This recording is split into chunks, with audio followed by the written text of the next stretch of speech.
सत्य परिस्थितीचा सविस्तर आढावा। जोरदार पाण्याच्या जोरदार फवाऱ्याने वाहतूक विस्कळीत। छत्रपती संभाजीनगर चितेगाव परिसरातील व्हिडिओकॉन कंपनीसमोर रस्त्याचे काम सुरू असताना एक मोठा अपघात घडला। शहराला पाणी पुरवठा करणारी मुख्य जलवाहिनी फोडली गेली असून त्यातून 30 ते 40 फूट उंच पाण्याचा फवारा उडताना दिसून आला। या घटनेमुळे परिसरात काही काळासाठी घबराटीचे वातावरण निर्माण झाले।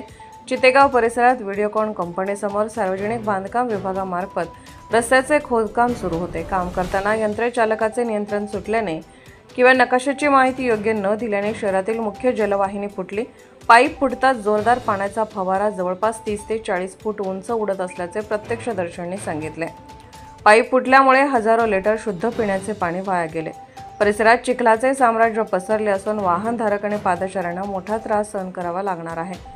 या पाईपलाईनद्वारे छत्रपती संभाजीनगर शहराच्या विविध भागांना पाणी पुरवठा केला जातो, त्यामुळे ही लाईन फुटल्याने पुढील काही तास किंवा दिवशी पाणी पुरवठा खंडित राहण्याची शक्यता आहे। घटनेची माहिती मिळताच महापालिका आणि जल विभागाचे अधिकारी घटनास्थळी दाखल झाले। पाईपलाईन दुरुस्त करण्याचे काम तातडीने सुरू करण्यात आले आहे। नागरिकांनी पाण्याचा जपून वापर करण्याचे आवाहन प्रशासनाने केले आहे।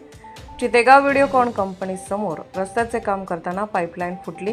पाण्याचा फवारा सुमारे 30 ते 40 फूट उंच, नुकसान हजारो लिटर पाणी वाया, वाहतूक विस्कळीत। परिणाम शहरातील पाणी पुरवठ्यावर परिणाम शक्य। प्रशासनाचे उत्तर तातडीने दुरुस्तीचे काम सुरू आहे।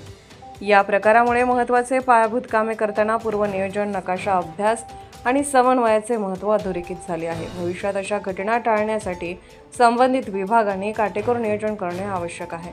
महाराष्ट्र टुडे मराठीसाठी bureau report Dev Rajale, Chhatrapati Sambhajinagar. Subscribe now and press the bell icon. Never miss an update.